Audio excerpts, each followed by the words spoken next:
Everybody, tonight is our 100th video. And so, without announcing it, we're going to try and have a little bit of a different discussion. We're not going to continue on with the hope-filled writings of Nichiren Daishonin. We will be going back to the Dragon Gate next week or the next time we meet, but we're actually going to have a little bit of a break. And so in the meantime, what I thought I would do tonight is to try and qualify why we have this discussion that's being recorded now. That's been actually going on for 8 years? Yeah. About 8 years. And in that time, the way this group started, by the way, I'm Old Soup. You don't need to know my real name. If you do know my real name, that's great, but I don't need to introduce myself because my name isn't important. I'm Old Soup, and this is the Old Soup group. And we've met for, like I said, many years now. And the reason that we began meeting was actually the seeking spirit of many of the people that are around this table, some that aren't here anymore, because of various reasons of moving or this or that. But in reality, I found in this country that I live in now, and again, you might be able to tell from my English and my manner of speaking that I'm from the U.S. We have people from throughout the world here at this table. And we have actually people now joining our conversation throughout the world. Andre in Brazil, hello, and our friends in India, hello, and Mr. Lee in Australia, hello, and my friend in New Bern on the East Coast, Happy on the West Coast, so it's everywhere. And so the reason that I started to have these study meetings with these individual friends that are around the table, this was never to be in conflict with anything that the SGI was doing. But having practiced for 45 years, I also know that there are a lot of different realities to the SGI that not everybody gets to experience. A lot of people read what President Ikeda says about the SGI and the organization, and then their actual experience in many instances does not reflect that. Now, I have a lot of people in the United States that are very close to me that would probably be critical of me saying this one way or the other. Some of them would be in support, and some people would be in complete opposition. Being around for 45 years, my beginnings start back when actually in the United States we weren't Soka Gakkai. There wasn't a Soka Gakkai yet, international. There was only the Soka Gakkai in Japan, and we were NSA, Nichiren Shoshu International, or Nichiren Shoshu Association in the U.S. So it was a while before the SGI International actually got the charter with the big meeting in Guam and all that sort of thing. And of course, that followed the development of the SGI in Japan to the point that they were able to contribute the building in the head temple called Shohondo, of which I have been to many times. So to qualify again who I am, I'm somebody that's been practicing for 45 years. I have been practicing since I was 19 years old. I've seen the Gohonzon 14 times, for those of you that knows what that means. I've personally sponsored over 135 people to receive Gohonzon. I don't know anybody else personally that's done that. I don't know anybody else personally that's ever seen the Gohonzon 14 times, especially someone not from Japan. And by the way, only 3 of those were on organized pilgrimages. So I have always had a very independent nature and influence to my practice. And part of that is because of the way I started practicing, and I just want to explain that to everybody briefly tonight before I get into things that I want to try and cover as it relates to this very significant 100th video. And that's the fact that when I found out about nam-myoho-renge-kyo, I was just told the words by a very close friend and told that if I would say these words and think about what I wanted to have happen, it would happen. And I asked what it meant. They wouldn't tell me. I asked what it was. They wouldn't tell me. And because of the state and condition that I was in at that point in time, I was really so poor I had to steal food to eat. And I had only been able to find a minimum, minimum pay kind of, minimum wage kind of a job in a retail store that I had to hitchhike 2 hours to get to and 2 hours to get back. So I was working a 12-hour day with an 8. I'd gotten promoted to the point that I was putting in a full 8 hours.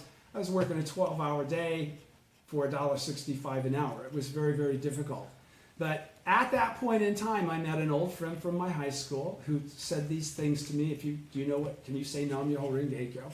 And I began from the first time that I heard it then to actually utilize it, because what occurred the next day was I was hitchhiking on my way to work again. I remembered what my friend had told me, got out 3 daimoku in a car stop. And normally it would take me an hour and a half to 2 hours to get to work.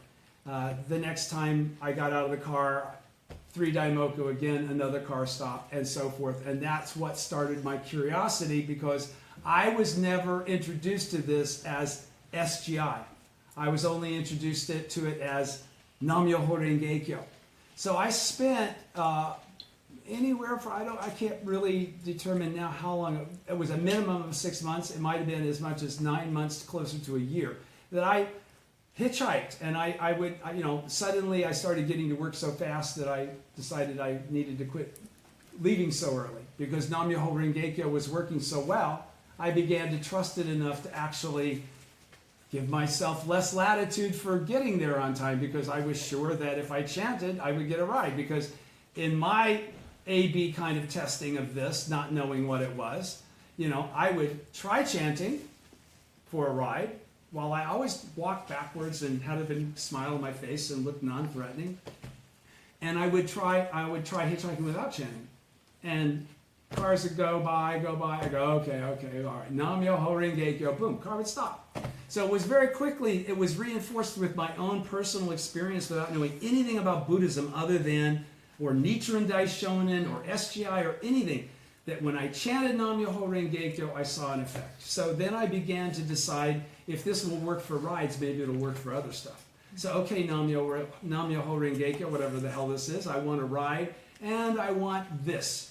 I want that. So I chanted to start getting rides from girls. Then I chanted to I chanted to advance at my job, and I suddenly became the youngest assistant manager in the retail chain that I was working in that ever had before. I eventually became the youngest store manager. Those kinds of advancements began to take place. And as I got promoted then within that process, I got a car, I got all kinds of things. All these mystic, crazy things occurred when I chanted these crazy words. But for me, they were my magic words. I didn't know what it was. I didn't know what it meant. I could only see the result. Okay? So that when I got promoted at a point in time and I got moved to a new city, that separated me from my old crew and all of the old habits that I'd had, and put me in a new environment. And in that environment, I actually was asked very early on to do a display that were of hotais, of like wooden statues of Buddha, or of, a hotai isn't really Buddha, but it's a Buddhist religious icon. And so, at any rate, I did this display. I, for whatever reason, thought to myself, this is missing something. Nam-myoho-renge-kyo, I'll bet that's Eastern or Buddhism or something. So I wrote Nam-myoho-renge-kyo on both sides of a piece of cardboard, stuck it into one of the hotai's hands, and went back about my business, only to have a customer come up later and say, "Who wrote Nam-myoho-renge-kyo back there?" And I said, "Well, I did." And they said, "Well, you misspelled it. If you're going to spell it, if you're going to put it up there, you got to spell it right." I said, "You know how to spell it?" And they, "Yeah." Okay, so all right, I'll change the sign. I won't take the sign down. I'll just correct the spelling. And it was at that point in time that that person, for the first time, said, "You know about nam-myoho-renge-kyo?" And I said, strange, because I only know one other person that's ever known about nam-myoho, and here you're telling me, I'm not misspelling. Who are you? What is this? And so I said, I've chanted before. She goes, if you chant nam-myoho-renge-kyo and think about what you want to have happen, it'll happen. And I'm going like, "Whoa, that's weird," because that was the same thing my friend Chris had told me. And so I said, I know it seems very strange. You know, I chanted for 2 hours a day for a long time, but I had no idea what it was. She goes, so you've never been to a discussion meeting? I said, what do you mean to a discussion meeting? She goes, you know, a meeting where we come to and we get together and we discuss this Buddhism and what it's doing for us. I said, this is Buddhism? She goes, you didn't know it's Buddhism? I said, no, I had no idea. All I knew were the words. And so she and I started to have a really animated conversation because I was so excited to finally find out what the heck it was that I'd been doing all this time that I already knew worked. I already knew it worked. I just didn't know what it was. And so she gave me, she goes, you know, at that point in time, my manager came up and thought that we were having an argument or something, got involved in the conversation, really turned off that this young lady was trying to tell me about Buddhism and shooed her off. And just before she left, she said, well, if you ever really want to know about it, here's my address and phone number. Let me know. We'll hook you up. So as soon as she turned the corner out of the store door, my manager grabbed her piece of paper out of my hands while I wasn't paying. I'm like watching her. Bye. And he just grabbed it out of my hands and tore it up into bits and said, what are you doing? What's wrong with you? You know, couldn't you tell that she didn't believe in God? You know, God, dude. Kind of like why I was interested in listening to her. But I have to respect him. He was a very strict Roman Catholic, and that was really, he thought it was like maybe some sort of a cult or something like that. And so I was very disappointed that my opportunity to find out what it was seemed to have disappeared. But this was on a Saturday, and my manager only worked half a day on Saturday and didn't work on Sunday. And so after he had left for the day on Saturday, the day that this occurred, the only friend I had in this new town came walking in. He goes, Tom, this beautiful woman just walked up to me and gave me this. He stuck this card in my face and it said, chant nam-myoho-renge-kyo. This card invites you to a discussion meeting on how to establish world peace through individual happiness. And so I looked at the back and there was an address on it, and it was a different address than the one that I'd seen an hour earlier. So I was going like, this is too weird. So I told my friend, I said, let me keep this. We're going to check this out. Because he was kind of like my buddy, right? My sidekick. I said, we're going to check this out. This stuff is following me around. I'm going to figure out what it is. So I called the number. I was able to go to a discussion meeting. I sat down and immediately started chanting Daimoku. As soon as I saw the Gohonzon that everybody was chanting to, I realized exactly what was going on. Everybody began to stare at me as like, where did this guy come from? He's chanting Daimoku at the same rate that we are, the same speed, and he seems to be totally focused on the Gohonzon.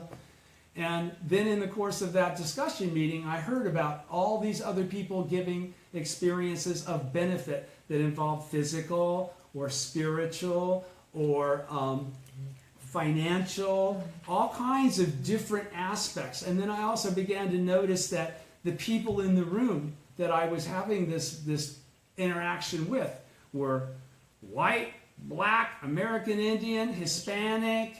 I mean, you may not have that here quite so often, but it was a beautiful rainbow of humanity. There were fat people, skinny people, old people, young people. There was every kind of people at that meeting. And with my background coming from the First Baptist Church back in Indiana, you know, that was really a progressive reality just for me to see all these different kinds of people.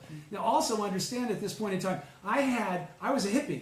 So I'm one of the part of the phenomena that they used to refer to in NSA, the old SGI way back when, as hippie to happy. Okay? So, but the real thing was that most of the hippies were just counterculture, free-thinking people. So they were more easily accessible as it related to a new way of thinking or something that was a little more offbeat. So there were a lot of us, but, you know, in that process back in the 60s, you know, we had all gone through the process of the 68 riots and the entire turmoil that had gone through the United States at that point in time. And I had just finally graduated high school when I had gone to California and all this was happening. So for me, it took a while for me to really buy into the entire process of the NSA leadership, okay? Because I found that there were people that I could go to and they knew everything that I needed to know, and I could tell they knew what they were talking about. and I could also go to other people and they would encourage me in a way that really didn't affect me. And so I had and developed a tremendous affinity for my Japanese senior leaders. So the predication of what we talk about and how I talk about it on Wednesdays is really from the basis of my upbringing as an individual member with mentors that were Japanese senior leaders at a very high level at that time, because of course as more and more Americans began to practice, the leadership shifted into more of a local kind of a base. But at the point in time that I practiced and began practicing, virtually 100% of all the top leaders in the United States were Japanese. Okay, now some of them were maybe Nisei, but they were Japanese, and they all did have a connection to Daisaku Ikeda. But mostly everybody had a relationship with our general director, which was a man named George M. Williams. Similar situation here. So my whole thing is understanding from personal experience how individuals that have wonderful, beautiful, pure seeking spirits can have those spirits trampled on and destroyed unintentionally by people trying to encourage them without really understanding what the basis of how the encouragement should go. And quite often what we have happen, and I have a beautiful friend here next to me named Anik. Quite often what happens is people want to learn all the doctrinal stuff on the front end. Okay? And Nichiren Daishonin specifically says, don't try and do it that way. So the first thing I would say is not to the table, because we've been all doing this for so many years, but for now that I know, because, and it also, again, understand that this got videoed only because people here at the table decided they wanted to video it. I never intended for what I say every Wednesday to be open to the rest of the world. And primarily because I was a little bit of a coward at the time, and I didn't want to take the shit that I knew would happen, because I've already done this once on the internet. And it's much easier to speak than it is to type. And so I don't do that anymore. But even that interaction involved ultimately now about 750,000 views of the work that I did on the internet in trying to introduce nam-myoho-renge-kyo to people that had never heard of it before.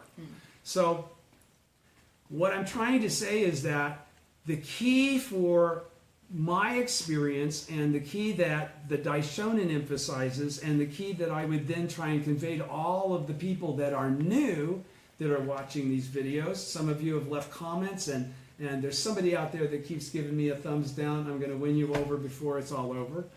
The bottom line is that I'm getting a lot of encouragement from people that are saying, I'm a new member. Okay? And these Wednesday meetings were never really meant for new members. Okay, because there's a lot of complex doctrine that I discuss, and I discuss it very carefully, and I would never want anyone to, number one, take me for saying I'm the expert, I know everything, because I go back and I watch the videos, I misspeak occasionally, but the one thing that I don't ever get wrong, as far as I can see, is the spirit of what I'm trying to convey.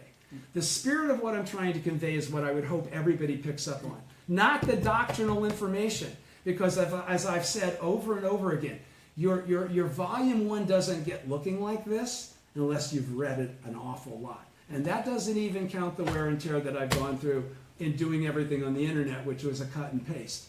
Okay, so the key is that watch the videos and get an understanding of what the doctrine is. But don't worry about mastering the doctrine. What you must master in the first stages of your practice is faith. Faith is the thing that will carry you through year after year, decade after decade. Okay? And yes, you have to understand a certain level of things in order to perceive the doctrine correctly. But at the same time, without faith, even if you perceive the doctrine correctly, the devilish functions, the devil of the sixth heaven, the dark workings of the environment of your life will affect you in a way that you'll become disillusioned, or you'll think you already know enough, and you'll miss the point completely. Right. I practiced for 45 years. I can definitely say that it took me over 30 to get it. Okay?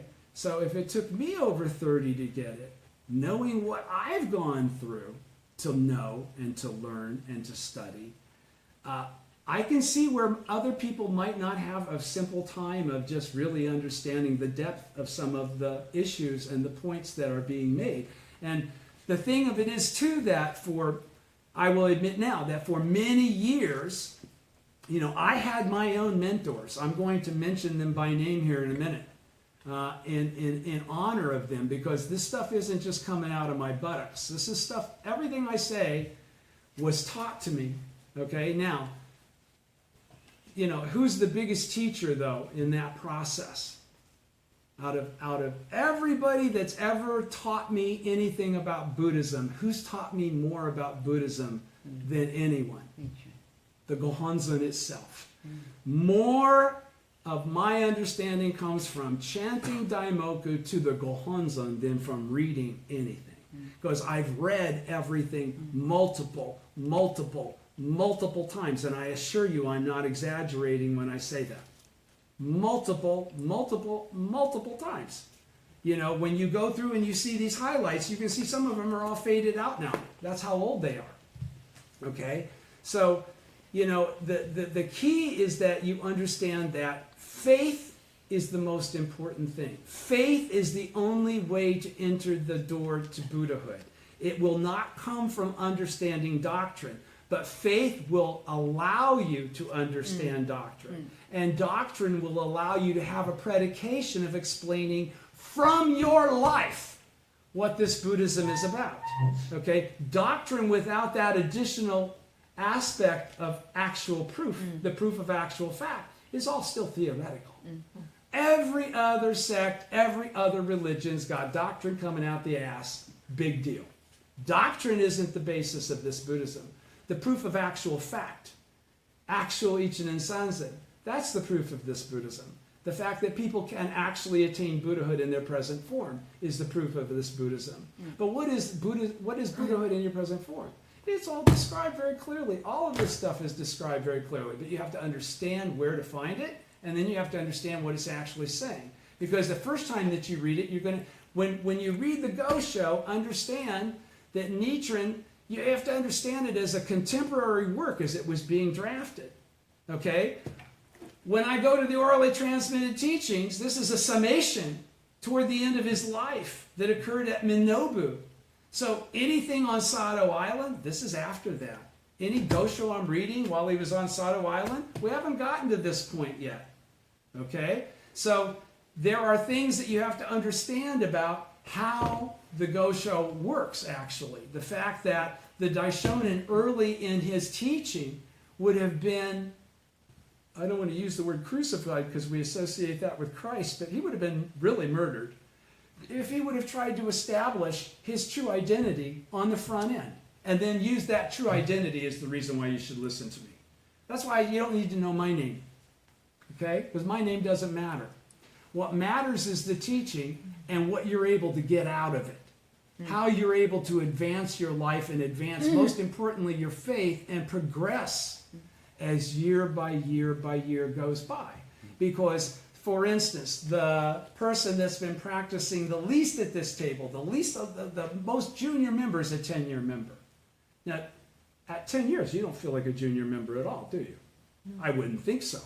I mean, you've put in a tremendous amount of effort. You've read a lot. You've done a lot. You've chanted a lot. But 10 years is baby to a 50-year practitioner. Okay? So you have to keep in context the fact that your faith will continue to grow and your understanding will continue to grow and your mission will become more and more clear as you allow it to develop and reveal itself. And you can't presuppose what that mission is based on this moment right now. Okay? Because there are things that are going to occur that are going to challenge you and you're going to either go win or lose. You have no idea how many people of professed strong faith I know that are Titan. You have no idea how many of my senior leaders are Titan. Okay? my original senior leaders, okay? So position in the organization didn't keep any of them from going south. Most of the time, it was because they copped attitudes and got into arguments with people and got pissed off and left. Mm-hmm. Okay? It wasn't any real final disbelief in Nichiren's teaching. Mm-hmm. It's that I don't want to put up with the crap anymore as far as the organization is concerned. Okay? I'm from the United States. I know what was going on. I know how much the SGI in the United States has expanded, and I know how much it contracted based on a huge falling out when the SGI split from the priesthood. Most of the people that I knew, because see, I was out doing business, and most of the people that I knew all like ran to me when the split occurred and go, Tom, you were right, oh. And they were all thinking I would go with the priesthood side instead of the organizational side, because the organizational side was the side I had all the problems with, right? I said, no. You guys don't understand. Kosen Rufu is happening. This is the way it's supposed to go down. Now's when no. You need to get glued to Daisaku Ikeda, because he's standing up for the right thing. Because I didn't have anything to do with high priest. High priest had nothing to do with my practice, my benefit, my faith. No. You know, the person that was translating all this stuff for me to be able to read, I mean, none of this existed. You know, that's why I'm going to say my mentors. Let me give you my list of my mentors here. You know, a complete and heavy Japanese influence. Is that because the people that taught me were not, they hadn't been diluted at all. And, you know, I had somebody leave a comment somehow, you know, because I use very street language sometimes. I don't ever use the F word. I try not to use the F word. If I was not being videoed, I'd probably be saying the F word. Frankly, it's part of my vocabulary. Unfortunately, I'm not a Christian. I haven't been a Christian. I could give a shit about Christianity. Now, I don't want to offend anybody, but that's how I feel about it, all right? That's who I am. And so I heard somebody made a comment, yeah, but President Ikeda would never swear. Well, I'm sorry, I can't really go along with that. Maybe not at 90, but at 35 or 40, I believe he probably did. Certainly everybody that raised me all swore. So I don't think that those kinds of issues really have anything to do with anything based on my experience, all right? So I express myself as me. I don't want to sit here on Wednesday nights and suddenly try to recreate who I am in order to accommodate the viewers that might take issue with knowing who I am. You should know who I am. I am not considered to be a great good person by most people from my past. But today, I would say a lot of people probably do think that about me. Okay? But what happened in the middle? Was it different people? No, I changed. And that's the whole point. We all can do what's called human revolution. We can all do things that change actually who we are at the core of our being. And that's what the utilization of this practice is really for. All right? It's to improve yourself as a human being. I mean, what's the Daishonin says that the entire purpose of the advent of Shakyamuni was? His behavior as a human being. What the Buddhism of the Sewing teaches you how to be is the highest condition of human being. It doesn't teach you to be a saint. It does not necessary for you to be a saint. Okay? You still live in the 9 worlds. You still have the 10th world residing within you. You need to bring that forth into your daily life so that it exists in conjunction with the 9 worlds. But what's the only way that can occur? Daimoku, yeah. But what? Yes. Because what creates Daimoku? Faith. Yes. Okay? Faith. So, as I said, Nichiren Daishonin and the Gosho, through the seeking spirit and Daimoku to the Gohonzon above all other things, has taught me more than anything I've learned from any individual. Most of my teachers taught me how to have faith, how to have correct faith. They put me on the path that allowed me to discover this stuff. Without them, no way. It's just like I had somebody say, well, yeah, but you're not a big fan of Daisaku Ikeda. I wasn't yet at the time that comment was made, because I hadn't read enough of Daisaku Ikeda's actual writings myself to make an intelligent assessment. I based my opinion of Daisaku Ikeda on the people that I saw that were parroting and supposedly his disciples, and seeing that they were really not conducting themselves in accordance with the Gosho. And so if Daisaku Ikeda is telling you this, then I got some issues there. It wasn't until I really began to forget everybody else and just focus on what President Ikeda actually says. Don't listen to somebody else's interpretation. You read it. You chant Daimoku and see if you can find issue with it. I could find none. Suddenly I was like, oh my God, this is so wonderful. You know, this is great. Okay, but prior to that relationship, so President Ikeda has been my primary mentor for 10 or 15 years, because I really haven't had a contemporary senior leader that was senior enough that they were in a position to actually encourage me based on my length of practice versus their length of practice, their stuff, whatever. But the strangely enough, you know, so I would say that my greatest mentor is the Gohonzon through the Gosho, Nichiren himself, because the Gohonzon to me is Nichiren Daishonin. Okay, but my first mentor was actually Josei Toda, because the first thing that I could get my hands on back when I got my Gohonzon in 1973 was Lectures on the Sutra by Josei Toda, which I found a copy of and made copies of, and we've all read, everybody around this table has read that book. Now, if you didn't read that book, you might not be aware of it. President Toda speaks in a completely different manner than President Ikeda, frankly speaking. But the spirit of faith is exactly the same. Okay? But the speaking, the curriculum is completely different. So, you know, here I got introduced to this Buddhism, and the first thing I got my hands on is Lecture on the Sutras by Josei Toda. And in reading it the first time, because I read it through 3 times in order to begin to grasp it. First thing, so what's nam-myoho-renge-kyo? It's nothing more than the name of Nichiren Daishonin. Oh, okay, now we're getting somewhere. The name of Nichiren Daishonin. What do you mean by that, though? Okay, so really, President Toda's book, Lectures on the Sutra, is really a lesson in faith. Because President Toda does not speak in a manner, in that book anyhow, as it was translated into English. It's pretty much like, this is the way it is. This is the way it is. It's not written broadly, so there's a lot of latitude for you to come up with your own understanding or position of what he's saying. It's pretty, they're declaratives. They're very strict declaratives, and he doesn't miss any words in his strictness. So that was great for me, because that qualified the foundational parameters that I needed to focus on. So 2 other things occurred at the beginning of my practice.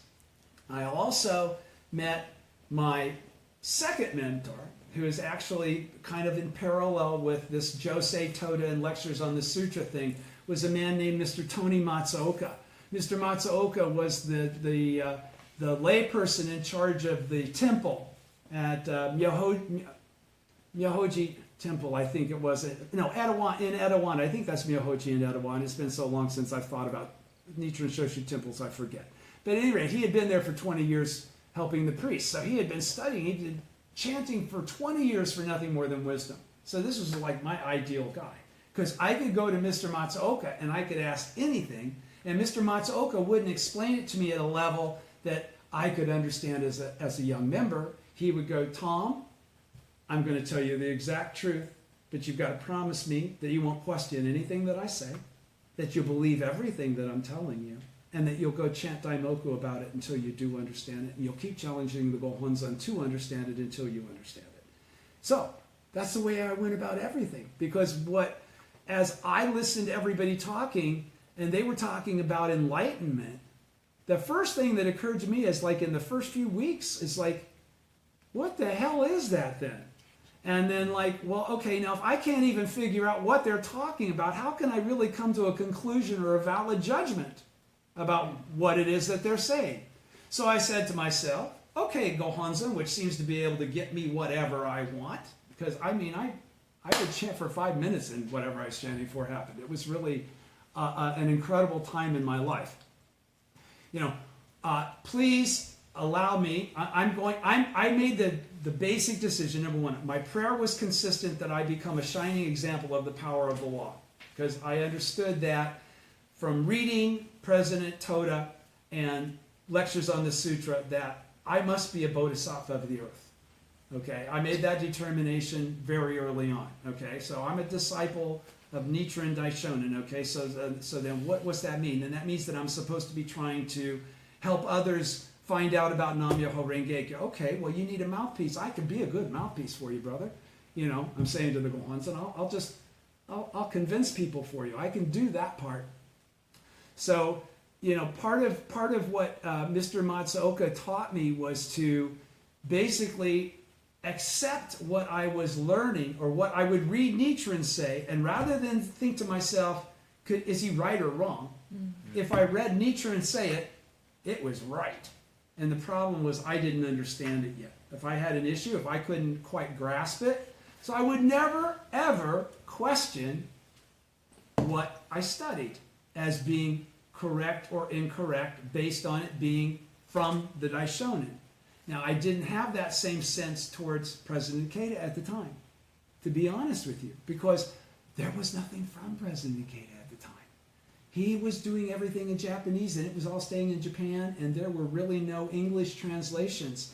The lay organization in the United States was the source of most of the English language material that we actually got to study from.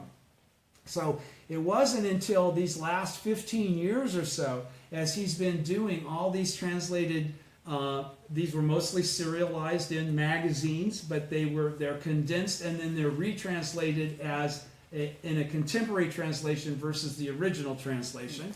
So it's only been in these last 15 years or so that we could really have Daisaku Ikeda teach us individually as members, rather than listening to other people and getting it through the filter of their perception and understanding. All right? And as I got to the stage in my life that brought me to the country that I'm in now, by the way, where do I live now? I live on a beautiful tropical island, one of the most beautiful places on earth. I live with the most peaceful people I've ever known in my whole life, the best people I've ever known in my whole life. I have the best friends I've ever had in my whole life. I've really gotten tremendous karmic reward. On top of that, I married the impossible dream woman that I chased for 10 years, my beautiful wife, who gave me 6 beautiful children, and I've never gone back to try and influence the people that might have had an old opinion of me, because I've never really cared to.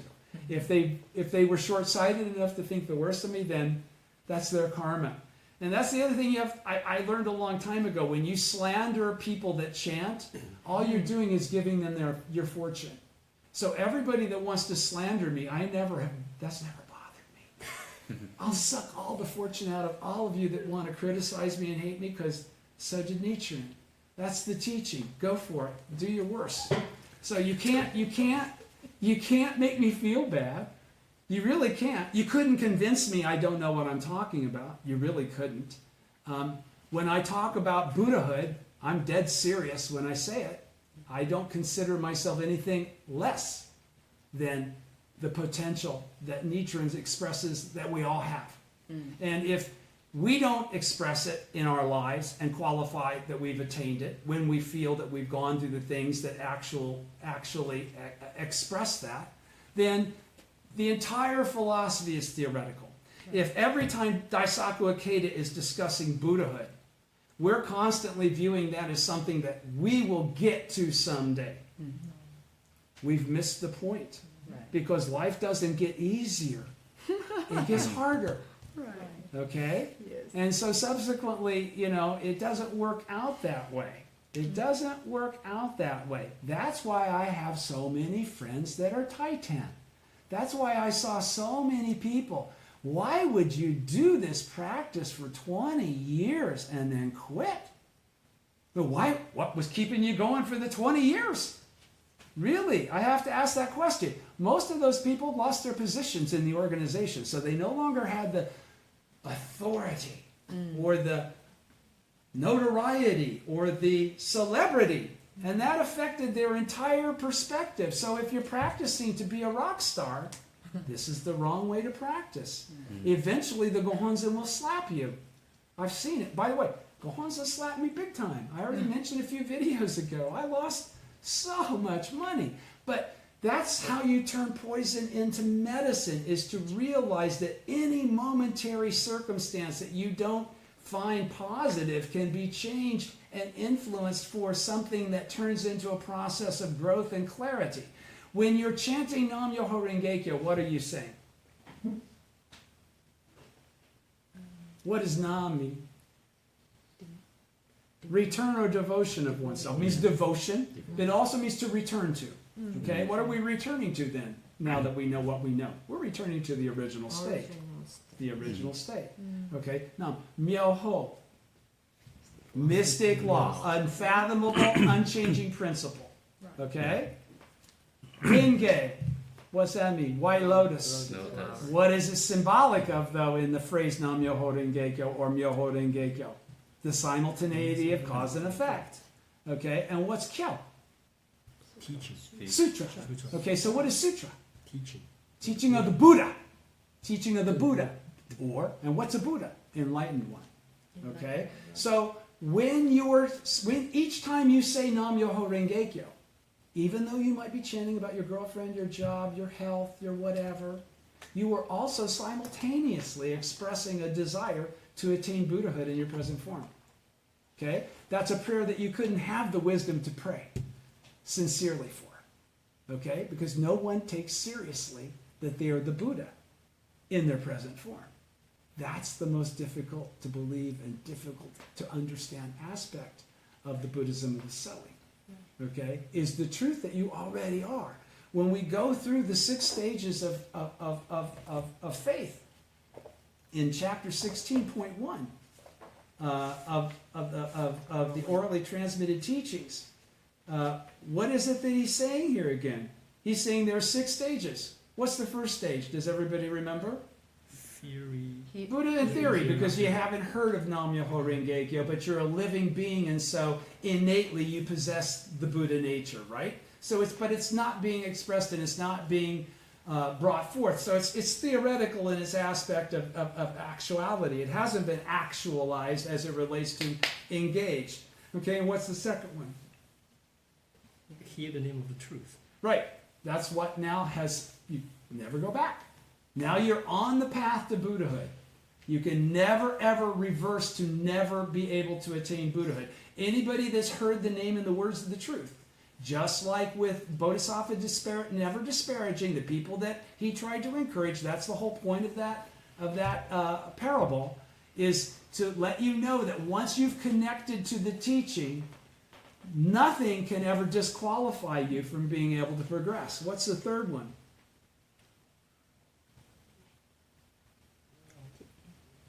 When one proceeds to put it into practice, this is the third stage, that of perception and action. Okay? And that's the beginning, that's the initial stages of faith and practice and accumulation of wisdom. But how do you accumulate that wisdom? Chanting. But what I'm trying to get to is, again, faith is what leads to everything. It all starts with faith. Faith is what gets you to chant the Daimoku, which was what engages the wisdom.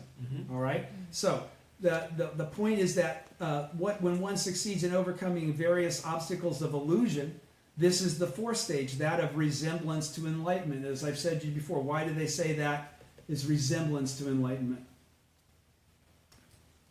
Well, very close to.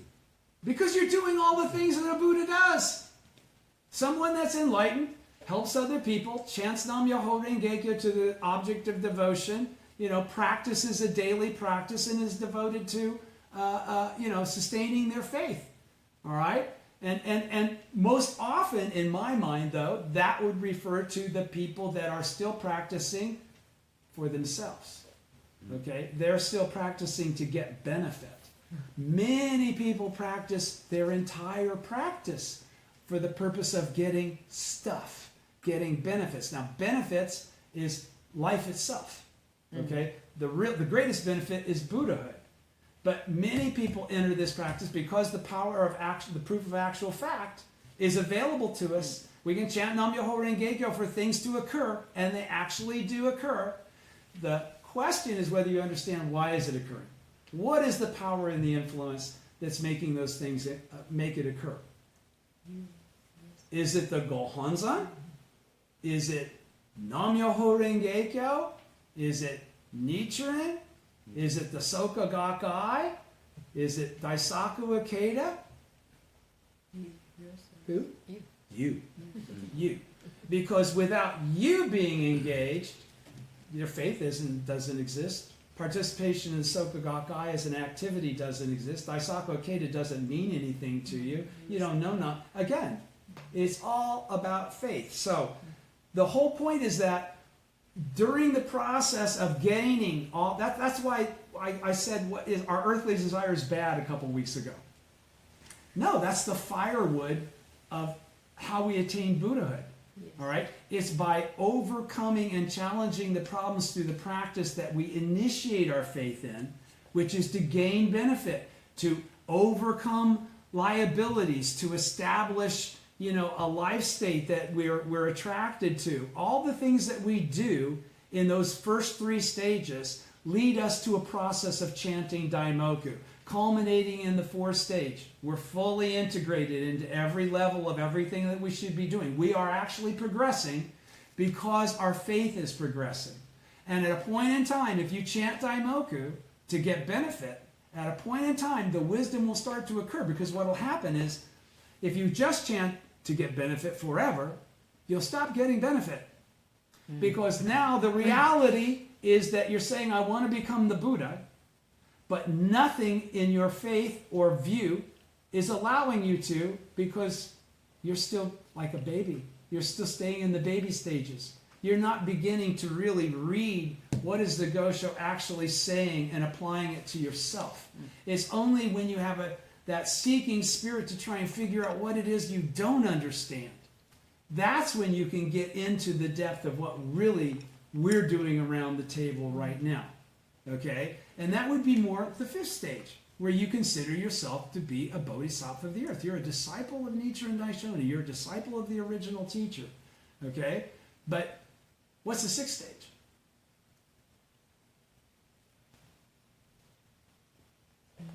Because I love the 6th stage. I love the way he writes the 6th stage. How he describes the 6th stage.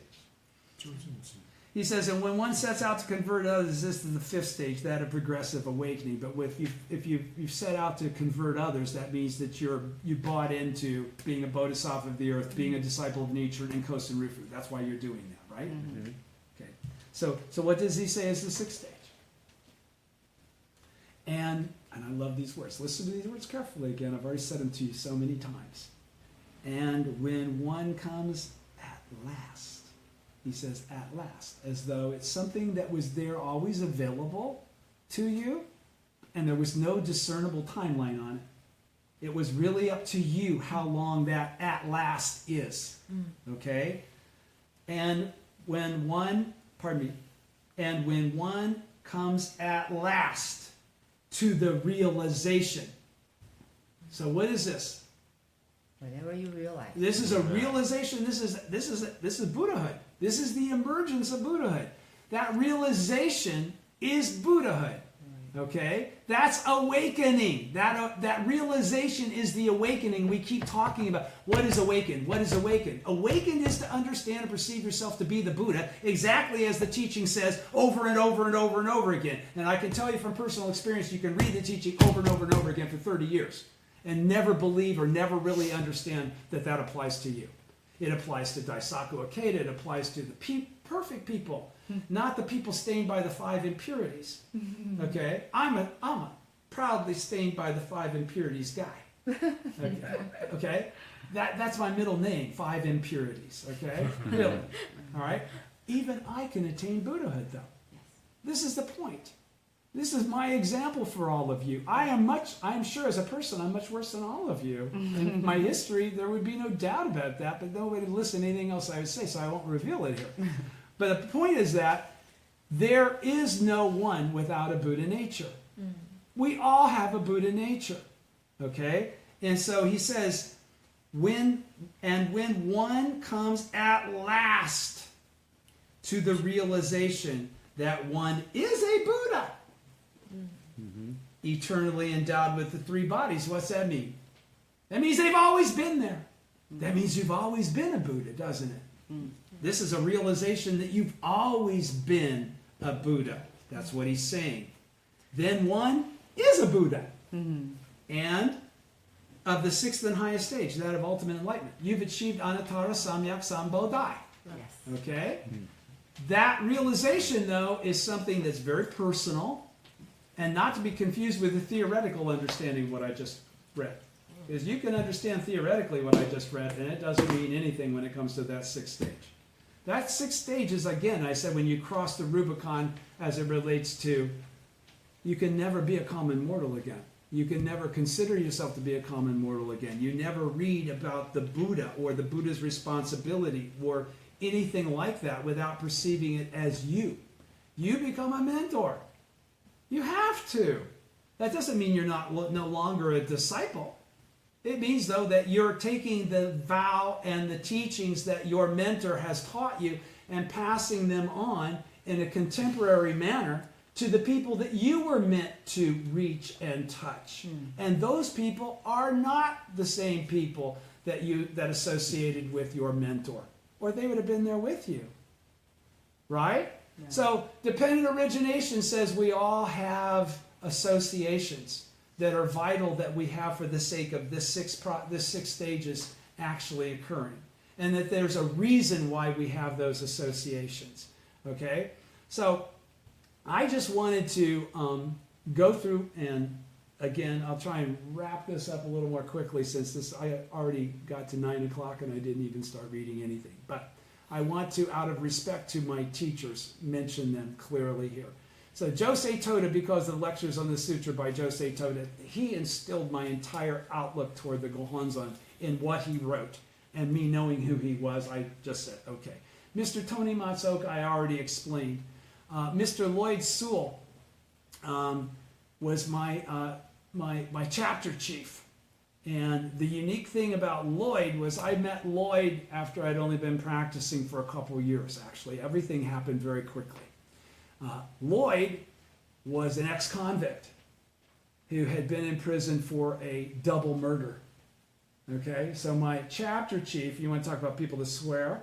But I will tell you, this guy was, and Lloyd, I'm sure is still alive, and I owe everything to Lloyd. And I still call him Soshibucho. He's still Soshibucho to me. He will always be Soshibucho. But I went over to his house one day to really complain, and he met me at the door and started laughing. And then he says, "You're probably over here to say that, and just took all my words out of my mouth.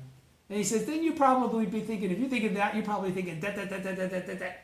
He had about a 15 or 20 minute conversation with me that I didn't say a single word. From the time I got there to the time I left, I didn't say anything, and I was so weirded out by the time I left. I said, this dude is spooky weird. He really got something there. Because, man, were you reading my... How could you do that? That's so strange. How could you do that? But if you can understand life condition, if you understand who your kinzoku myo are, if you understand that the people that you're going to be affect are usually people like you, there's a reason, your old friends, then it all makes sense. So I am not someone that was, born in an environment where we didn't swear or we didn't drink. I mean, we did everything, and I mean everything. Okay, so that was then. This is now. I then was able to progress. I moved to Chicago. I met a man named Ted Osaki, my greatest mentor, I believe, because Mr. Osaki really taught me to be patient with my life. And his greatest encouragement to me was the fact that I was crying in his office telling him, no organization. Because, see, when Nichiren, and if you read the Gosho, you see Nichiren constantly say, since hatred and jealousy abounds even during the time of the thus come one, how much more so will it be after his passing? I'll read that over and over again. God, you got a complex or something, dude? I mean, no. He's warning all of us. Frankly speaking, be prepared for it. Because if you try to progress in faith, if you try and do what I'm asking you to do, there are people that will become jealous of you and that will hate you for taking the actions that they are not. Okay? Because they're in the teaching. They're available to everybody. Why did people hate Daisaku Ikeda so much? You may not be aware of it. Many people do. Okay? Why did people hate Nichiren so much? He spoke up. He spoke the truth and he spoke out. And that's what we're supposed to do as well. So when I speak out, I'm not speaking out to be mouthy or to impose my take on things. I'm speaking out because I've been taught. That's the teaching. If I don't speak out, then I'm not following the teaching. And if I'm incorrect, somebody's supposed to correct me, please incorrect me. I'm speaking out so that I can be corrected. But in the meantime, if I'm hearing other people not understand things that I do understand differently, I must make them aware of that. Okay? So that's why we do this Wednesday thing. My friends around the table kept coming to me saying they had questions that they were not getting answers for that was sufficing for them. And they started asking me questions, and I started answering those questions, and that then led to me wanting to show them where those answers are, that I'm not making them up. And then this just kept evolving. So, I also want to give tribute to Mr. George O'Hara, who was my regional chief. I don't even remember what his official title was. He was in charge of multi-states also. But Mr. O'Hara is the one that taught me Gan Ken Go, which deliberately, creating the appropriate karma, which helped me understand much of what I'd gone through. That was, okay, well, I'm a Bodhisattva of the earth. Goddamn right I made some deliberate karma. Yeah, no wonder I've been having such a good time. All right, so frankly speaking, I will always owe that to Mr. O'Hara for explaining that to me, because you won't find that in the Buddhist dictionary, and you won't find that, there's one mention of it in a Gosho. This is why the importance of the Soka Gakkai is the importance of the Soka Gakkai, because it was all theoretical until the Soka Gakkai. Frankly speaking, there was nobody living in daily life and practicing Buddhism as a Buddha, as it's taught in the Daishonin's Buddhism of the Sowing. It's only through President Makaguchi and President Toda and President Ikeda pushing this view out. That's what the Soka philosophy is. The Soka philosophy is that you are already the Buddha. You just haven't realized it. You'll get to that stage if you just never stop, if you just never give up. Okay? So, and then after Mr. O'Hara is Daisaku Ikeda. So, I was going to read to you a beautiful thing from President Ikeda from SGI.org about eternity in the present moment. I'm not going to because I'm over time here. I do want to read you two things, though, that are from, I was going to read you a lot of Gosho stuff to back up what I'm saying, and I've run out of time. I'm going to start doing more videos on my own that involve reading the Gosho. Because we keep doing these, we still have so many we've already read that we haven't shared with other people, and one week by week and all the dialogue, it will take forever. I won't get around to getting that part of the Gosho out. And I want to get those Goshos out so that they're there, because here's the thing for everybody that's watching also that I know from 45 years of practice. The power of the devil of the sixth heaven is unbelievably strong. And the power of the devil of the sixth heaven is so capably disguised that you can't tell when it is there, because it's not always adversity. Sometimes it can be so much benefit that you just lose the point. Life becomes too simple. Okay? But one thing I do want to convey is that from the true aspect of all phenomena, the very important Gosho, he says, though people may hate me, they cannot possibly alter the fact of my enlightenment. And that's my go-to line now, because it's not up to you whether I'm the Buddha. It's me. That's the only opinion I really care about. The other one is from On Prayer. And this is like the oldest, most important phrase from the Gosho that I could probably, the people like me that will hear this will understand what I'm saying. One may ask why the results of these vows should be so long in appearing. And yet, though one might point at the earth and miss it, though one might bind up the sky, though the tides might cease to ebb and flow, and the sun rise in the west, it could never come about that the prayers of the practitioner of the Lotus Sutra would go unanswered. Now, I took that literally. So that meant I'm guaranteed that all my prayers are going to be answered. It says, go and answer. If the bodhisattvas, the human and heavenly beings, the 8 kind of non-human beings, the 2 sages, the 2 heavenly deities, the 10 demon daughters, the people that were at the assembly, at the ceremony in the air, and the 10 demon daughters would by some unlikely chance to fail to appear and protect the practitioner of Lotus Sutra, then above them they would be showing disdain for Shakyamuni and all the other Buddhas, and below they would be guilty of deceiving the beings of the 9 realms. It makes no difference. This is Nichiren Daishonin saying this. It makes no difference if the practitioner himself is lacking in worth,